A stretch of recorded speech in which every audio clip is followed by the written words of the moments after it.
Dear boomers, would you rather live your day to day life in a spirit of joy and laughter or hate, furrowed brow, and more hate?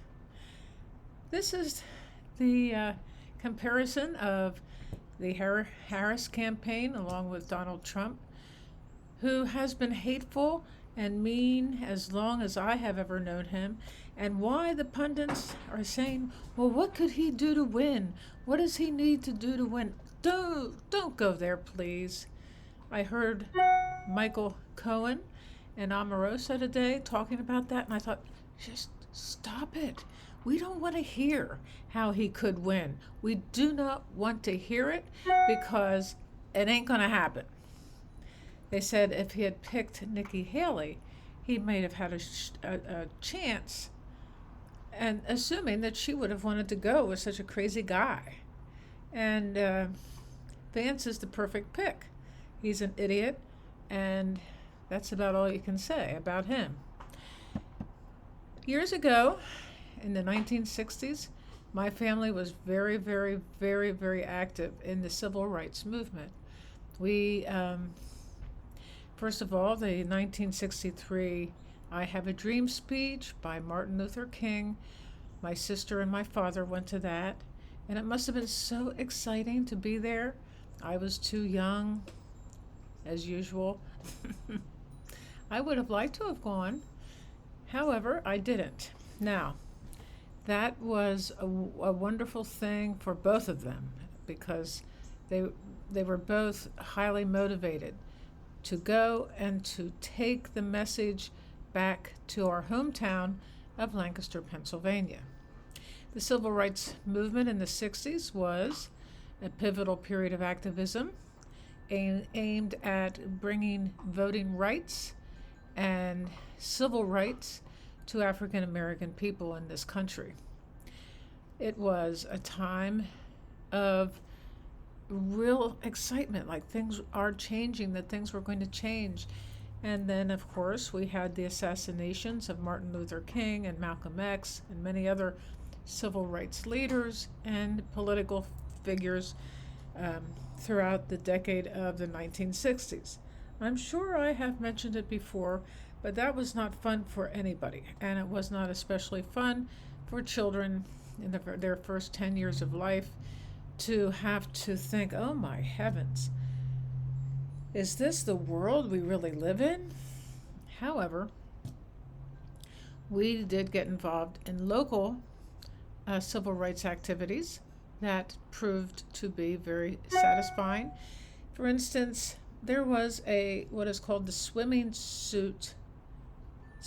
pool lawsuit in my hometown that had to do with integrating the local swimming pools, which were not integrated, and by all means didn't look very good to be integrated. But my mother teamed up with lawyers and other civil rights activists in town and got to work to integrate these pools. Interestingly enough, one little anecdote I will remember is that we went to the pool to go in one day, and the guy who owned the pool came out and said we were not allowed to go into the pool because of our civil rights activism.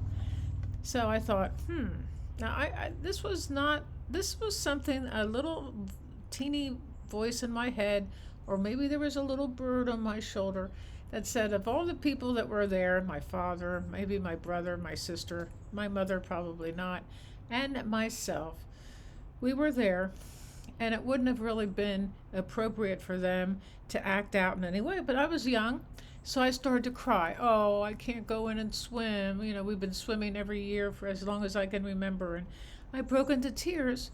And to be kind to the owner of the swimming pool, he actually did let us go in. He couldn't throw us out.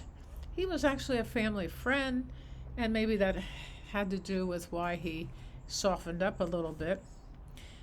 We had all kinds of civil rights activities, meeting with civil rights leaders, And so I thought that I was foolish as a child, foolish enough to think that we were solving the problem of the civil rights movement as a family, as a community, the righteous activism that was taking place.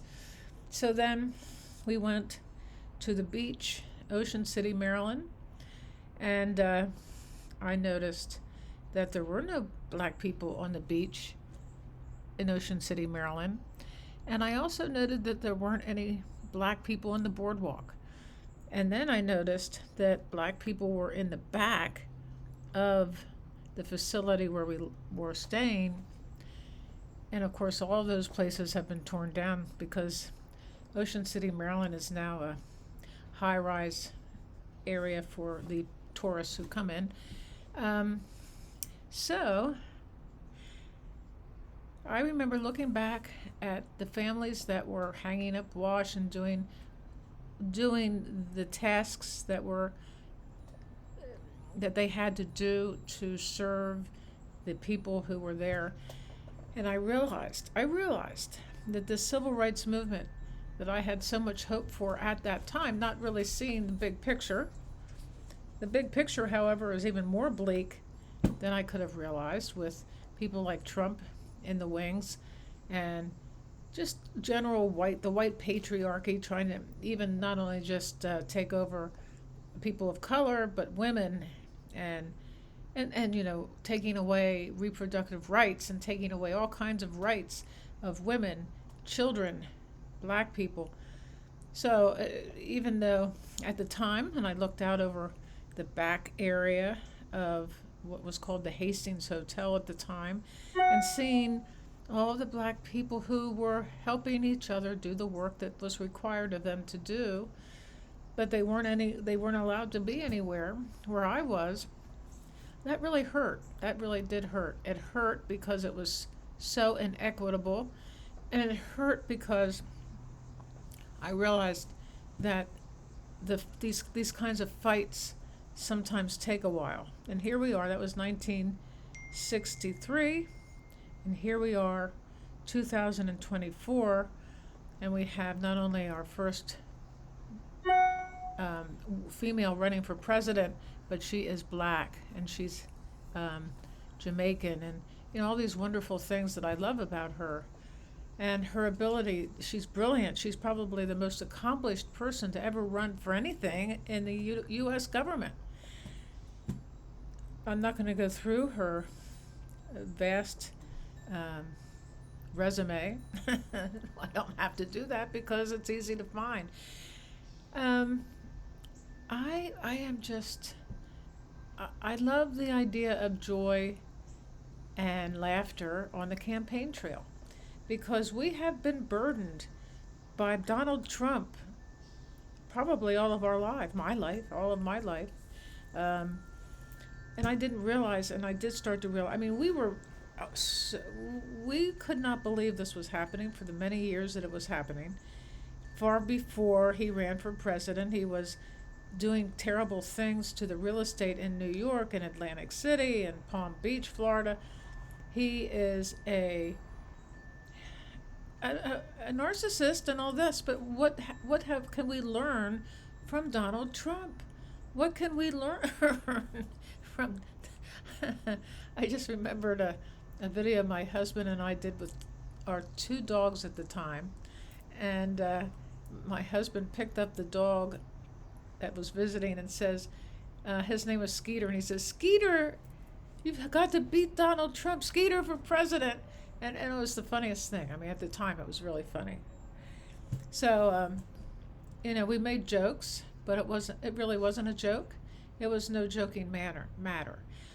We have before us the obvious, beautiful energy of the Harris campaign, Harris Waltz, with absolute joy.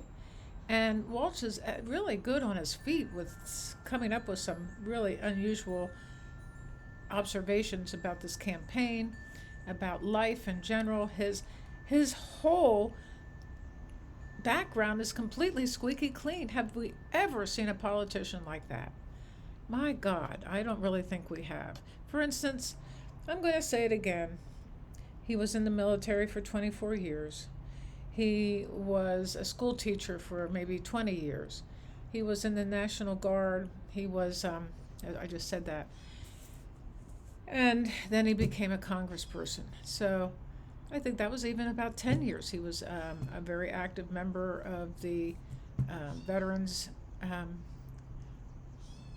He was very, very helpful for bringing benefits to veterans and making sure that the post-traumatic stress that they suffered was taken care of.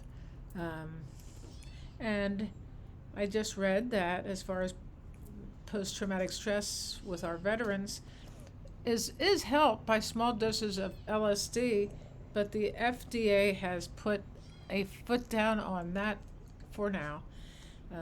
Small doses of LSD, small doses of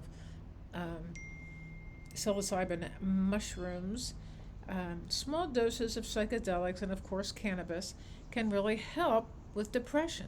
Small doses, not just huge doses. So here we have, what we have is a campaign that looks like it's going to beat Donald Trump, and it will do so in a way that will reestablish our country into a democratic ideals. The Democratic Party has ideals of the people. However, the Democratic Party has become very corporate. And these people, and the fact that Tim Walz does not even own a house, he does not have any stocks in the stock market. He, basically is squeaky clean. We have not had a politician that hasn't had some amount of corruption in their background. Okay, that's maybe Tim Walz is the beginning of a new political person who we need in this country. Somebody who understands what he is doing is of service to the American public, of service to everybody in this country, and it's not corrupt. And this is the corporate personhood thing. That's what became a Supreme Court in action. They enacted what is called the oh well, you know what I just said. I just said it. Where the personhood of all the corporations, that corporations are persons, and that has really messed everything up. It's brought in more money, dark money in politics. The American political scene for people running for office is extremely raw with corrupt money. So this is what we have to change. It would be nice to see some changes like this going forward. To be active in our democracy, we need to get active in our democracy. We need to understand that our voices can be heard and should be heard. So there will be a video that comes up here. I don't know why this always happens. Right there. Take a look at it. Tell me what you think. And enjoy.